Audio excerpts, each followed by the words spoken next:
അവന്റെ അതിപരിശുദ്ധമായ നാമം വാഴ്ത്തപ്പെടുമാറാകട്ടെ. ഇത്രയും സമയം നമ്മൾ ആരാധിപ്പാനും പ്രാർത്ഥിപ്പാനും ഒക്കെ ദൈവം നമ്മളെ സഹായിച്ച് നല്ലൊരു മെസ്സേജ് കർത്താവിന്റെ നമ്മൾ കേട്ടു. നമ്മളിപ്പം ഏറ്റവും കൂടുതൽ ഇന്നിപ്പം ചിന്തിച്ചത് എന്താ? ആരെ പറ്റിയാണ്? ഇപ്പൊ ഷിംഷോനെ പറ്റി അല്ലെ? സാംസനെ പറ്റി ഒക്കെ പറഞ്ഞില്ലേ? ഷിംഷോനെ ദൈവം എന്തിനാ വിളിച്ചേ?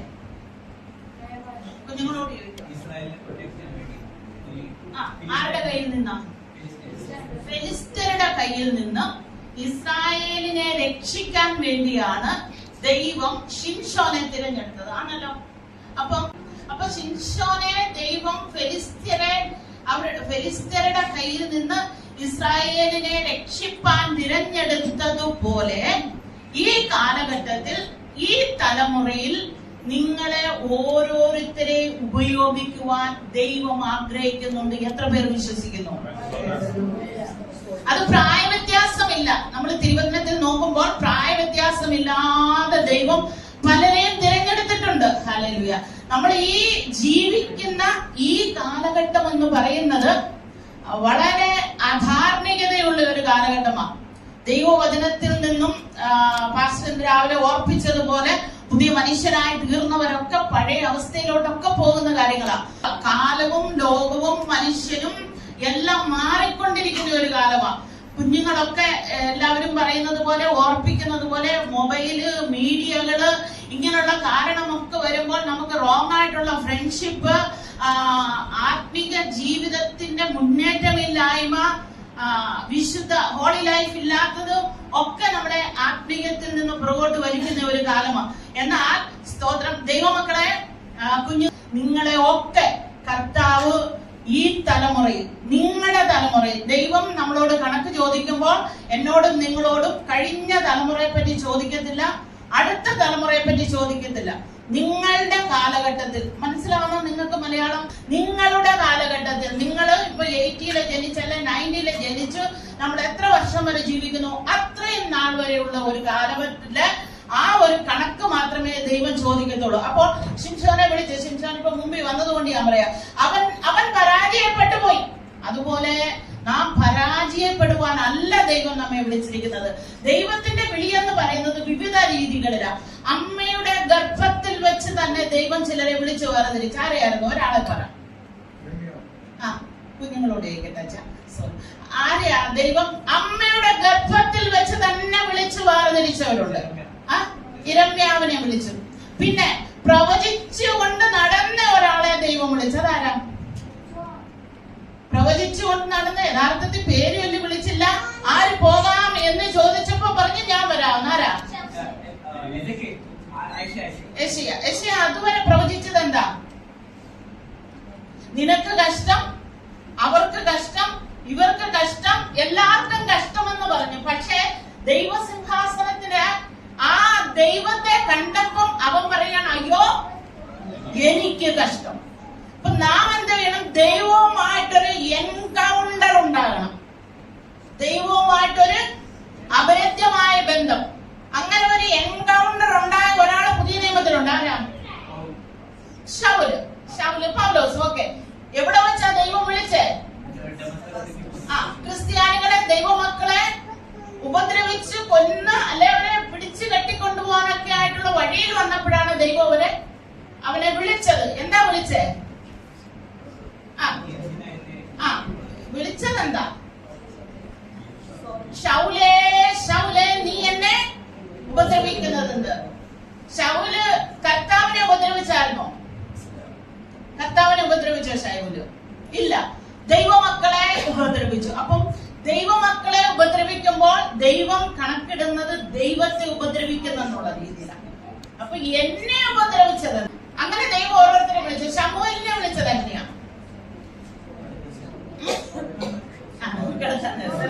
ഓക്കെ, ശമൂവേൽ എപ്പോഴാ കിടന്നത്? ആലയത്തിലെ വിളക്ക് കെടുന്നതിന് മുമ്പ്. ആലയത്തിലെ വിളക്ക് കെടുന്നതിന് മുമ്പ്, അതായത് കൊളുത്തി വെച്ചിരുന്ന പ്രകാശം ഇല്ലാതായി തീരുന്നതിന് മുമ്പ് അവൻ പോയി കിടന്നു. ദൈവം അവനെ വിളിച്ചു. ശമൂവേലിനെ വാസ്തവത്തിൽ എത്ര പ്രാവശ്യം വിളിച്ച്? അല്ല, 4 പ്രാവശ്യം വിളിച്ചു. ഓക്കെ, അപ്പൊ ശമൂവേലെ ശമൂവേലെ എന്ന് വിളിച്ചു.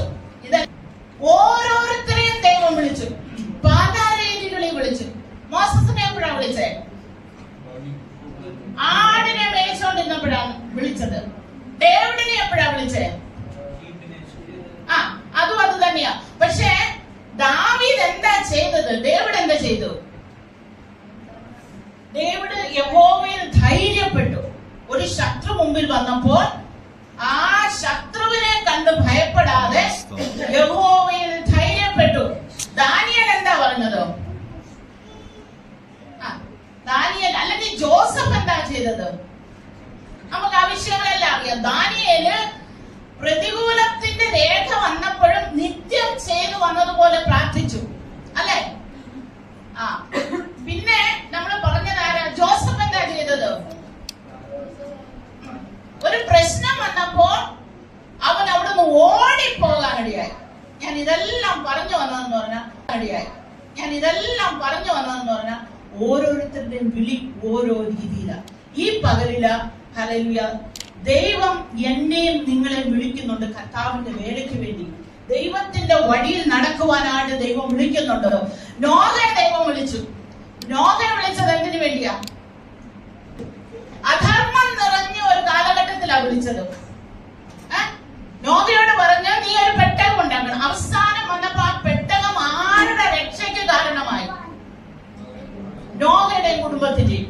ഞാൻ പറയുന്നത് മക്കളെ, നമുക്ക് മറ്റാരെയും രക്ഷിച്ചെടുക്കാൻ കഴിവില്ലെങ്കിലും ഈ ആലയത്തിനകത്തിരിക്കുന്ന ഞാൻ ഉൾപ്പെടെ എല്ലാവരും തീരുമാനിക്കണം, എനിക്ക് മറ്റുള്ളവരെ കൊണ്ടുപോകുവാൻ ഒരു പക്ഷേ കഴിഞ്ഞില്ലെങ്കിലും എന്നെയും എന്റെ കുടുംബത്തെയും, ഹല്ലേലൂയ, സ്തോത്രം സ്തോത്രം, എന്റെ അപ്പൻ, എന്റെ അമ്മ, എന്റെ മക്കൾ, എന്റെ സഹോദരങ്ങൾ നഷ്ടപ്പെട്ടു പോകരുത് എന്നൊരു തീരുമാനം നമുക്കുണ്ടാകണം. ഹല്ലേലൂയ, സ്തോത്രം സ്തോത്രം. നോഹ, അത് കഴിഞ്ഞിട്ട് ജോഷുവ, എനിക്ക് ഏറ്റവും ഇഷ്ടമുള്ള ഒരു മനുഷ്യ. ഹല്ലേലൂയ, ജോഷുവയെ ദൈവം എങ്ങനെ തിരഞ്ഞെടുത്തേ? ജോഷുവായി പറഞ്ഞു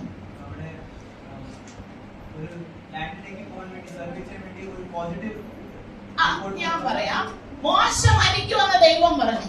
മോശയോട് പറഞ്ഞു, നീ മരിക്കും. മരിക്കാറായി. ഹല്ലേലൂയ. അപ്പൊ മോശ പറഞ്ഞു, ഈ ജനം ഒരു നാഥനില്ലാതെ പോകുമ്പോൾ, ഹല്ലേലൂയ, അങ്ങനെ ദൈവം നീ വിടരുത്, ഈ ജനത്തെ ഒരു നാഥനില്ലാതെ നീ വിടരുത്. ഒരാളെ തിരഞ്ഞെടുത്ത് ഈ ജനത്തിന് മുമ്പിൽ നിർത്തണമെന്ന് മോശ ദൈവത്തോട് പറഞ്ഞപ്പോൾ, ഹല്ലേലൂയ, യോശുവയെ തിരഞ്ഞെടുത്ത് നീ കൊണ്ടുവന്ന് ആമേൻ നിന്റെ മേലുള്ള അഭിഷേകം പകർന്നു കൊടുക്കണമെന്നൊക്കെ പറയുവാനിടയായി. കാരണം വെറുതെ നടന്ന പ്രാർത്ഥനയ്ക്ക് വരാതെ, ഉപവസിക്കാതെ, ദൈവദാസന്മാരുടെ കൂടെ നടക്കാതെ ഒന്നും ചെയ്ത യോശുവ അല്ല.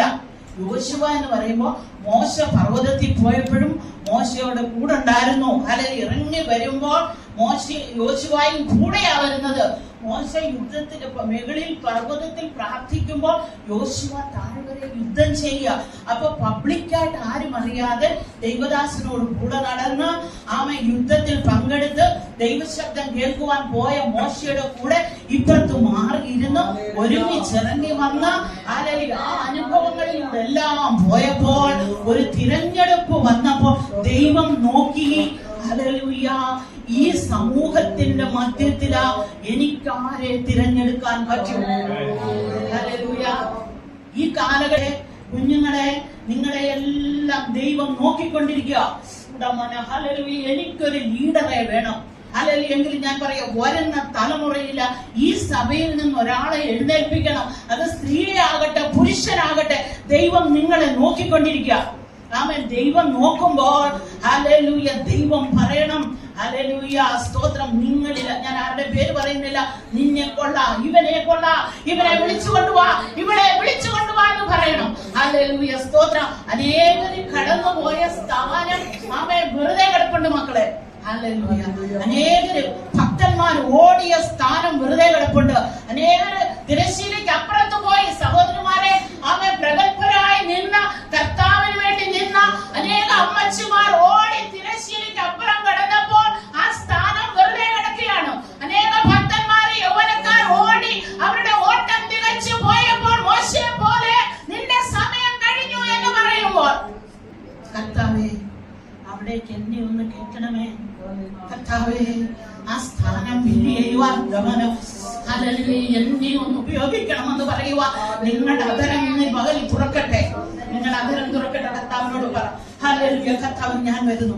ആ സ്ഥാനം ഫില്ല് ചെയ്യുവാൻ അവൻ എന്നെ നീ വിളിച്ചിരിക്കുന്ന വേലയ്ക്ക് വേണ്ടി അവൻ നീ എന്നെ ഉപയോഗിക്കണമെന്ന് പറയുവാൻ നിങ്ങളുടെ ആദരങ്ങൾ ഒരു വാക്യം ഞാൻ നിങ്ങളെ കൊണ്ടെല്ലാം വായിപ്പാൻ ആഗ്രഹിക്കുന്നു. യിരെമ്യാ പ്രവചനം 51-ാം അധ്യായം അതിന്റെ 20-ാമത്തെ വാക്യം. യിരെമ്യാ പ്രവചനം 1-ാം അധ്യായം, ആരും എടുക്കണ്ട, അതിന്റെ 18-ാമത്തെ വാക്യം വന്നപ്പോൾ ദൈവം വിളിച്ചപ്പോൾ യിരെമ്യാവിനോട് പറഞ്ഞു, ഞാൻ നിന്നെ ഇന്നിന്ന പ്രകാരം, ദൈവം പറഞ്ഞു, ഞാൻ നിന്നെ ഇന്നതുപോലെ എല്ലാം ആക്കി തീർക്കും.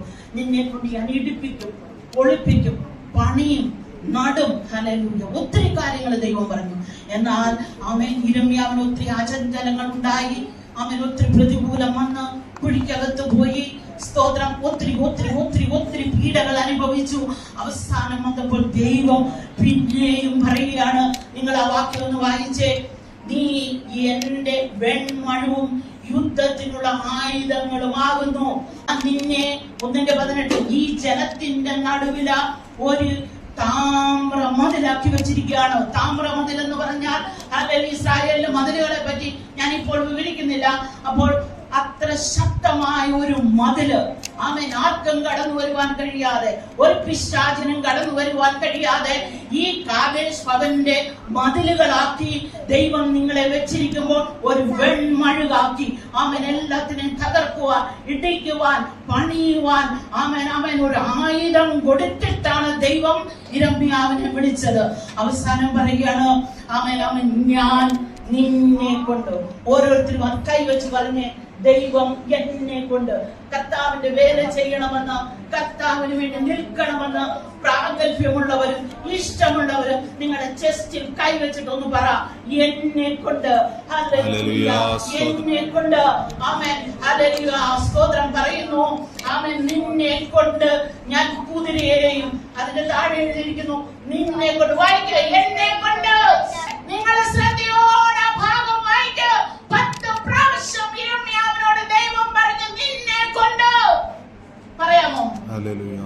എന്നെ കൊണ്ട്. എന്നെ കൊണ്ട് ദൈവം അത് ചെയ്യും. പറഞ്ഞേ, എന്നെ കൊണ്ട്. എത്ര പേർക്ക് സഹോദരിമാരെ പറയാൻ കഴിയും? പ്രായമായി പോയെന്ന് പറയരുത്, വയസ്സായി പോയെന്ന് പറയരുത്. ഇനി ശേഷിക്കുന്ന കാലം അവൻ എന്നെ കൊണ്ട് ഞാനത് ചെയ്യും. കർത്താവേ, നീ എന്നെ കൊണ്ട് ചെയ്യും. യിരെമ്യാവിന് സംശയം വന്നപ്പോൾ ദൈവം പറയുകയാണ്, ഞാൻ നിന്നെ തിരഞ്ഞെടുത്തതാണ്, നിന്നെ കൊണ്ട്. കഴിഞ്ഞ നാളുകളിൽ ദൈവം എന്നോട് പറഞ്ഞിട്ടുള്ള പ്രോമിസസ് എന്നിൽ നിവർത്തിയാകും. എനിക്ക് പ്രയാസം വരുമ്പോൾ, എനിക്ക് ഭാരം വരുമ്പോൾ, ശത്രു എന്റെ ചുറ്റും വാട വരുമ്പോൾ, ഹല്ലേലൂയ, എന്നെ കുഴിയിൽ ഇറക്കിയിടുമ്പോൾ, ആമേൻ, ആമേൻ, എന്നെ നടുമുറ്റത്ത് കുഴിച്ചിടുമ്പോൾ, എനിക്ക് ആരുമില്ലാതെ വരുമ്പോൾ, എന്റെ സൂര്യൻ അസ്തമിച്ചു പോയെന്ന് തോന്നുമ്പോൾ, എനിക്ക് സകലതും പ്രതികൂലമാകുമ്പോൾ, എന്റെ വീട്ടുകാരില്ലാതെ വരുമ്പോൾ, എന്റെ സ്നേഹിതരെ പോയി കളയുമ്പോൾ, എനിക്ക് ആരുമില്ലാതെ വരുമ്പോൾ, ഞാൻ ഭാരപ്പെടുമ്പോൾ, ദൈവം പറയുകയാണ്, നിന്റെ വാഗ്ദത്തം ഓർക്കുക, ഞാൻ നിന്നെ കൊണ്ട്. ഈ കാലഘട്ടത്തില് സമ്പത്ത് വേണ്ട, കാറ് വേണ്ട, ബംഗ്ലാവില്ല, എല്ലാം ദൈവം തരുന്ന വാങ്ങിച്ചു. എല്ലാത്തിനും ഉപരിയായി അതെല്ലാം നാം ഇവിടെ ഇട്ടിട്ട് പോകും. ഒരു നല്ല പെട്ടി കിട്ടിയാൽ, നല്ലൊരു സാരി, ഒരു ചുരിദാർ, ഒരു ഷർട്ട് കിട്ടിയാൽ ഭാഗ്യം. എന്നാൽ ദൈവം പറയുകയാണ്, ഞാൻ നിന്നെ കൊണ്ടിത് ചെയ്യിക്കും. ഈ വചനങ്ങള് കർത്താവ് നമ്മെ സഹായിക്കുമാർ.